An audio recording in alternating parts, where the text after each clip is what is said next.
Hi everyone, welcome to the Sip and Spin. I am the Tipsy Spinster and today marks day 5 of this year's Tour de Fleece. Now interestingly enough, because there was a transfer day in there for cyclists, we are only on stage 4 for those of you that are following along with the Tour de France. Because I've planned my spins so closely around the Tour de France, I wanted to talk a little bit about the hill stages. Today marks day 1 of the cyclist hill stages, and I have to tell you, after looking at what these men are going to be going through over the course of the next 3 days, if I were a cyclist, I would be feeling like death, which is why I thought I have the perfect cocktail, which is also one of my favorite cocktails. In my glass is Death in the Afternoon. Now, this is made just a little bit differently than the traditional Death in the Afternoon, which is champagne and absinthe. I've been trying really hard to find non-alcoholic versions or non-alcoholic ways to share out cocktails. So you both have a libated version and a non-libated version if you choose, because I think that just makes it a little bit more inclusive. So for this particular cocktail, I found Free Brut, which is an alcohol-removed champagne. I have yet to find an appropriate absinthe that is non-libation, but Free by itself is actually quite tasty, and if you just put a little bit of orange juice in there, you have a lovely non-alcoholic mimosa. I actually put some actual absinthe in here, so it's lower alcohol. It's not alcohol free, but this is a lower alcohol version of the traditional Death in the Afternoon, which would absolutely be what I would feel if I were even riding one of these stages. I'm so glad that I'm spinning yarn and not spinning the wheels of a bike. Interestingly enough, as I was thinking about it and putting together this episode, I realized that spindles actually have a few things in common with bicycles. When you look at wheel ratios and whorl ratios, weight, spin, things like that, there's a lot of math that I have not even begun to explore. But I do know this: the variation in the size of your whorl is going to affect how you spin. And then I started thinking a little bit about the history of where this stage is beginning. Calais and Dunkirk are both hugely historic. These are big, giant places in history, and it got me thinking about my own spinning journey. I've only been sport spinning for a couple years, but I've been spinning in its entirety for well over 20 years. So I grabbed my very first spindle. So we're gonna walk down memory lane for just a second. This is the very first spindle that I learned to spin on, and I learned to spin in the parking lot of the Bristol Renaissance Fair. And back then, the internet was just getting started. The resources were not as available then as they are today. And I was handed this spindle and some mixed breed white wool. I was handed a handful, and I was told to make yarn. And if I was able to make yarn and come back the next weekend with finished yarn, I would be accepted into this community of reenactors. And so I went home, and I do have that first yarn someplace. I'll dig it out in a later episode, but I kept the spindle because I think it's important to honor those beginnings. And as I have been seeing posts and reading posts recently, I see a lot of people asking the same question. Well, if I'm a new spinner, where do I get started? If I am new to this craft, where do I get started? And there's no easy answer to that. There really isn't. And I don't know if there's a right answer to that, because every person is going to experience spinning differently. The largest community out there, of course, will be with the traditional wheel spinners and your drop spindles, which is what this is. And you can actually see the bottom has been flattened from all of the times that I actually dropped it. That's why it's a drop spindle. It's actually not why it's a drop spindle, but everybody says that. So I started thinking, what are some cost-effective ways to get into this craft? I'm going to talk about that in just a second. I have talked a lot about this type of spindle in a previous episode, and I've got the link to that episode in the description below.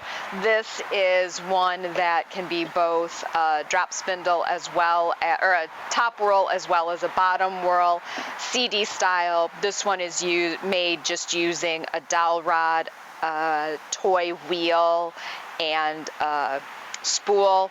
These are both vintage Russian. This is bone. This is probably one of the cutest ones, one of my favorites. I just put a ball bearing on the bottom of a Mexican chocolate whisk. It's slow, but it does get the job done. Today, I really want to talk about found object spinning and things that won't cost anything if you have a box and a pencil, a wooden skewer and a straw, some wine corks, some Play-Doh, a cap if you want to use it for your support spinning stand, condiment cup, those are the Play-Doh pieces. Put those over here.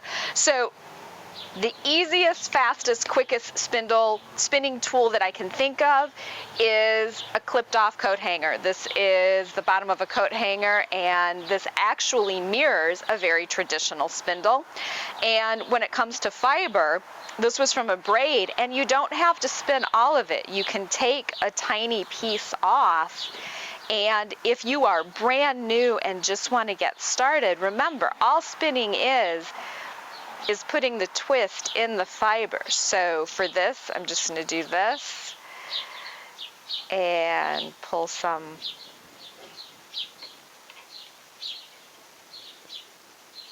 I put too much twist in already.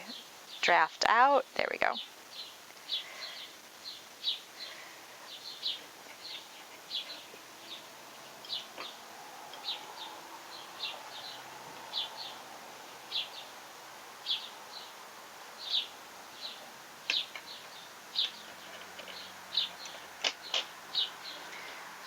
Set it down and draft.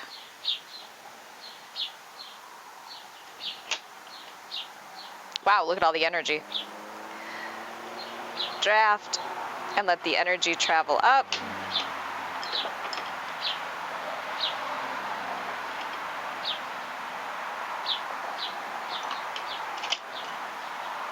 Tons of energy built up.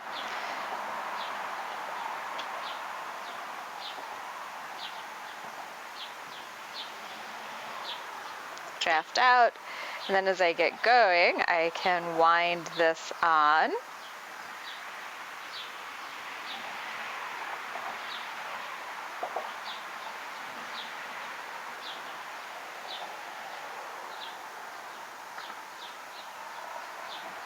we go. And keep going.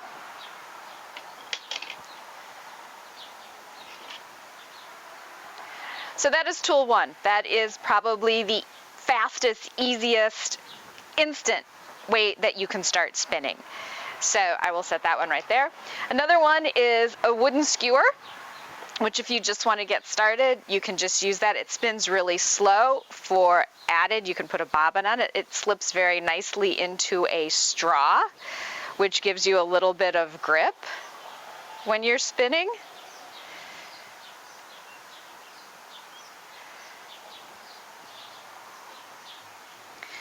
So if you have a hard time getting started, this is a good way to get started. And then once you have it wound on,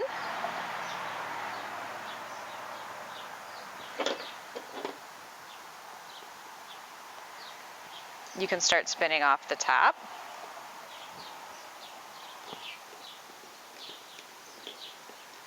This is a slow spin,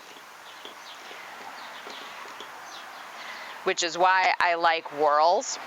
So that would work there, and then the straw comes off and you have the bobbin. This is one of my favorites. Wine corks glued together, skewer through them, and as you can see, it spins much faster than without the whorl on there. This is my favorite found object spindle. Of course it is, it's got wine corks. But all this is, yep, 3 wine corks glued together with a wooden skewer. And it spins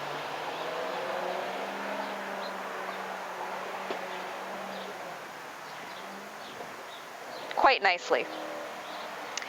Turkish spindles. Oh, whorls, sorry. Keeping with whorls. Play-Doh. These are modeled after traditional. I just made a box to hold them in. So all of these are just Play-Doh pieces. And I used, oh, these might not fit when they dried. They did fit. At one time, the skewer fit into all of them. It doesn't look like it does too much anymore. Nope. I would say if you're going to do the Play-Doh, you might want to let this wooden skewer dry around there just to be on the safe side. This is still my favorite. And then last but not least is a really, really fast and easy way to make a Turkish spindle. I took 2 pieces of a box. This was a box that came in the mail, and a pencil.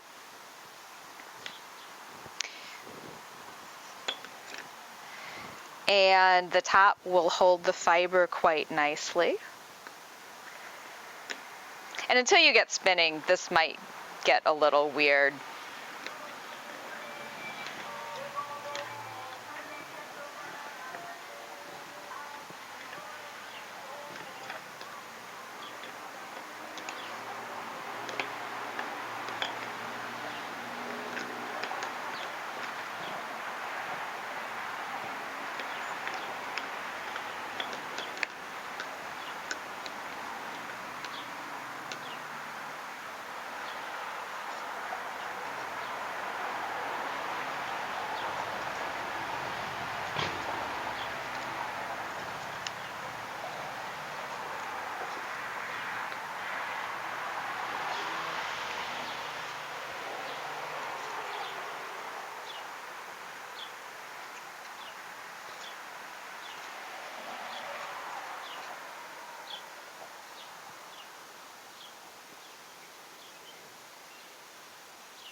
And once you get started on it, it goes very quickly.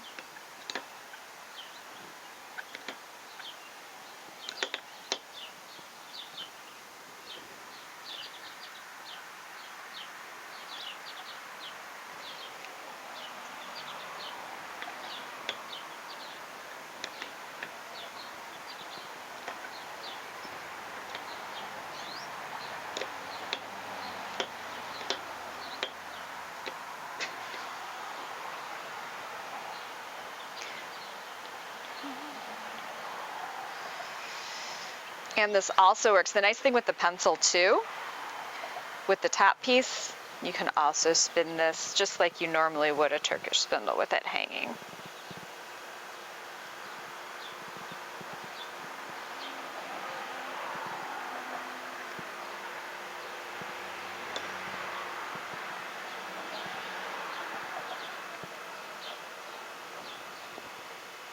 Pop off the half hitch. Over 2.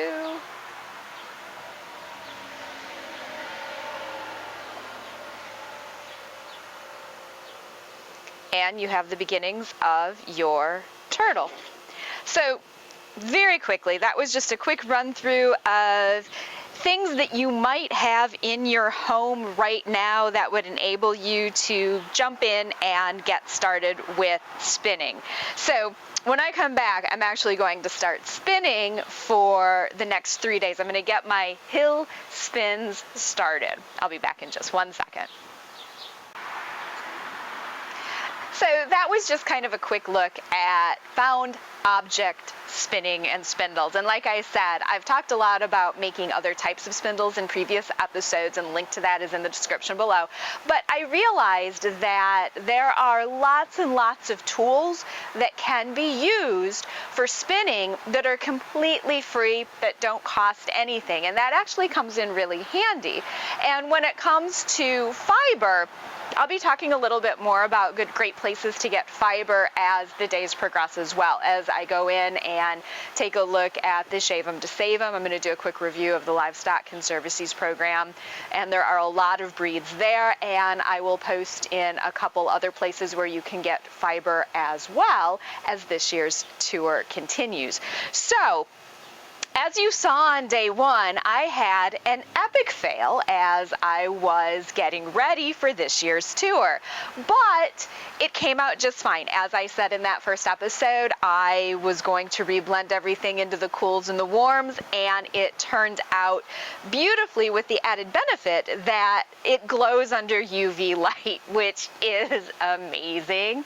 So, and I do have, and I will show that, I do have a couple spindles that also glow under black light. But for today, since I'm out here, I'm going to start with one of my bigger and heavier spindles, and I'm going to explain why. This is my biggest support spindle. It has the largest shaft and is probably the heaviest. And the reason why I picked this one, just like with bike ratios, speed does affect your spinning. And there are a lot of people that can explain it much better than I can, so I'm not even going to try, because I know I'm going to make a mistake. Like I said, there's a lot of math involved. All I know is that this is the spindle that I'm going to need to use to get the yarn that I want from these Rolags, and this is why. If you get in, you can see there is a lot going on in these Rolags. There is 1, 2, 3, 4, 5, 6, 7, 8, 9, 10 different types of fiber happening in each of these Rolags. So it's going to make spinning it on a spindle a lot more challenging.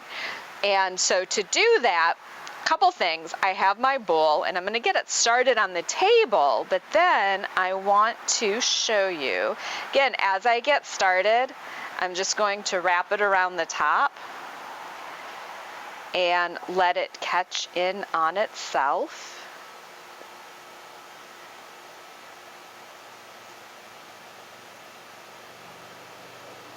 The shaft is also really slippery.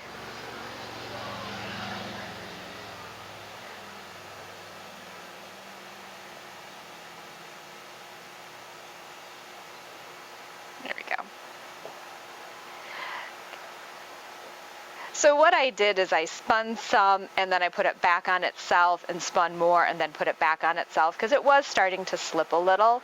And you can see it's ready to slide right off. So I'm going to take this, kind of like creating a temporary cop. I'm going to spin a little bit more.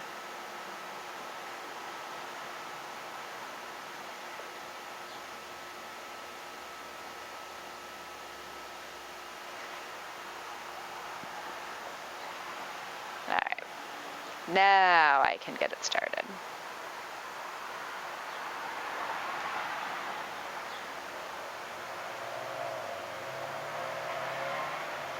And because this shaft is so tall, it's not conducive to sitting and spinning.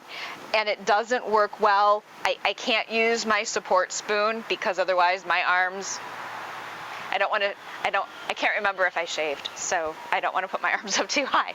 But I can't spin with it way up here. So I came up with kind of an ingenious idea. I created a spinning stand, and I posted a quick reel over on Instagram of how to do this. All this is a cardboard tube covered in fabric on a box base. And I put it, it's lower than the table. It is the perfect height for these taller shaft spindles. So when I spin, I can still keep my posture in line, so I'm not doing strange things with my shoulder or my elbow. I realized that what I was doing, I was hyperextending when I was spinning on the couch, and I needed to come up with a better way, a better form, something that would give me a better form when I was spinning. And this was my solution. I like standing up when I spin anyway.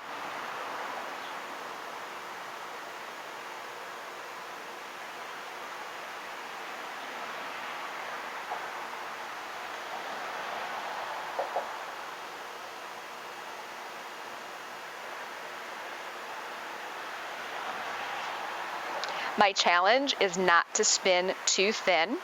I've discovered that when you have so many different fibers, it's important to go with a yarn that's a little bit thicker, so all of those colors and the tweedy bits show through. All right.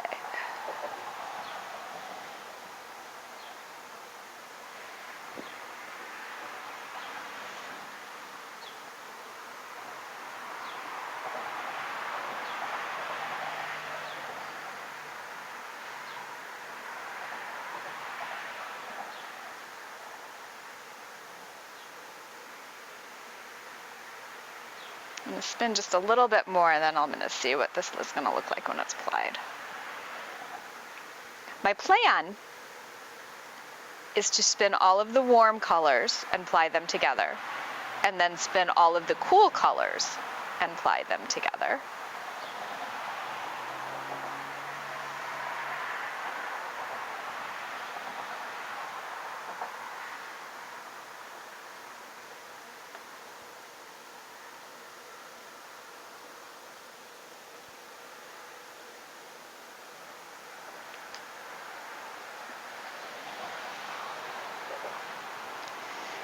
This is a really good section.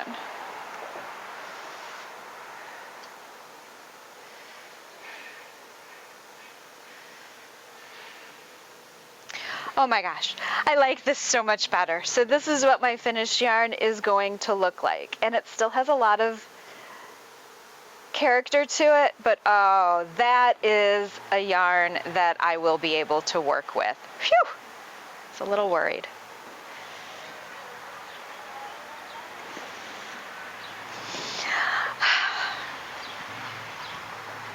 Well, the Tour de Fleece, as I said, is all about challenging and challenging yourself. And I definitely have done that so far this year. So I am going to spend the rest of my day, well, the next 3 days. We've got 3 days of hills. So I am going to spend the next 3 days working on putting this on some of my spindles. Check out my Instagram feed for those photos. And I will be back on our first mountain stage. Thank you so much for tuning in this season. We are officially on season 9. If I had planned better, we'd be on season 10, which would have been in conjunction with the anniversary of Tour de Fleece. Lack of planning on my part. Anyway, thank you so much for tuning in. As always, happy spinning.